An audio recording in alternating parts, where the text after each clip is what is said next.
Opel Ampera review. What is it? This is Opel's, and in a couple of years' time, Vauxhall's, new electric family car. In the mainland Europe, beginning with electric-friendly Norway and followed next by Belgium, Holland, and Germany, it replaces the original Ampera, of which so much was expected but which sold in small numbers. That 2011 Ampera was a range extender with a separate petrol engine to power a generator, making the Ampera a viable daily driver with no range anxiety. This new one is fully electric, but Opel's engineers claim a class-leading range of 323 miles on the existing official tests and 236 miles on the more realistic WLTP, Worldwide Harmonized Light-Duty Vehicles Test Procedure, tests. If reached in the real world, these figures make the Ampera the most practical sensible money electric car yet. The key to this usability is a particularly high-capacity battery pack designed and built by LG. Its 288 cells deliver 60 kilowatt-hours, and the 430 kilograms assembly sits under the Ampera's floor with a kicked-up section under the rear seat. There's no center tunnel. The seating position is MPV high with lots of rear leg room. In fact, more in this Vauxhall Corsa footprint car than in the bigger Astra, and there's a decent 381-liter boot extendable into a 1,274-liter cargo bay by folding the rear seat's backrests down.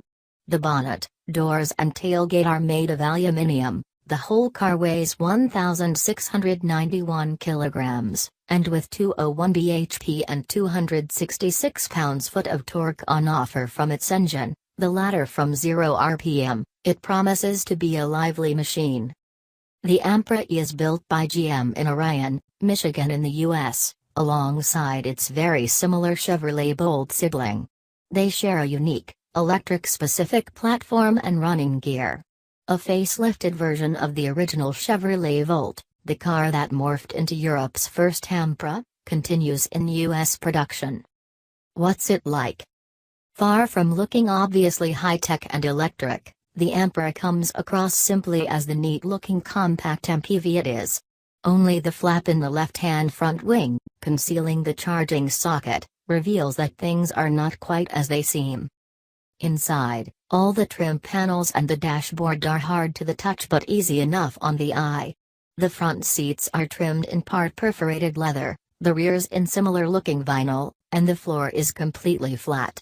The dashboard is dominated by an 8.0 in display ahead of the driver and a 10.2 in infotainment screen, the latter housing sat-nav, the usual settings menus and graphics revealing how and where the car's electric energy is flowing. The smaller display includes range, state of battery charge, an indicator showing the rate of current loss or gain of charge, and the speedometer.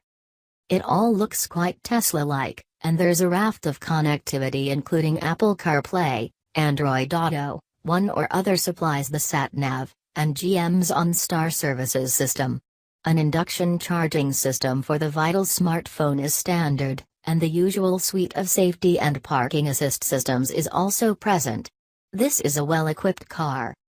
It's also a quick one, with a ballistic getaway if asked and, in an exact match with the BMW i3, the ability to go from 0 to 62 miles per hour in 7.3 seconds. It is claimed also to surge from 50 miles per hour to 75 miles per hour in 4.5 seconds, but the pace runs out at 93 miles per hour to conserve battery charge.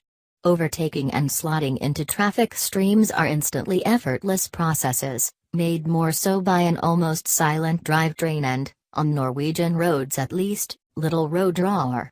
A new viscous coating system inside the Michelin tires helps damp tire resonances, but more useful is that it permanently seals penetrations of up to 6 mm diameter without loss of pressure.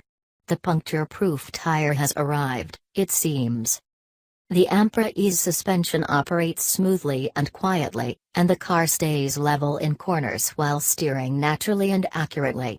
It grips gamely, too, with great front-end bite and no excess understeer. It hides its weight well and proves remarkably good fun to drive. Freshly charged, Our test car showed a predicted range of 369 kilometers, or 229 miles. After a normally driven test route of 137 miles, including bus lanes, which electric cars can use in Norway, there were indeed 92 miles left, showing the prediction to have been uncannily accurate. One way of maximizing the range is to manually activate extra regenerative braking by pulling and holding a paddle on the left of the steering column, and with practice and anticipation you can dispense with the foot brake, which itself uses regenerative braking until extra real braking is needed, entirely. The paddle activates the brake lights, of course. It's all very impressive, and rather likable. One snag, though, is that the heater, which uses rather low-tech electric elements, is very unresponsive.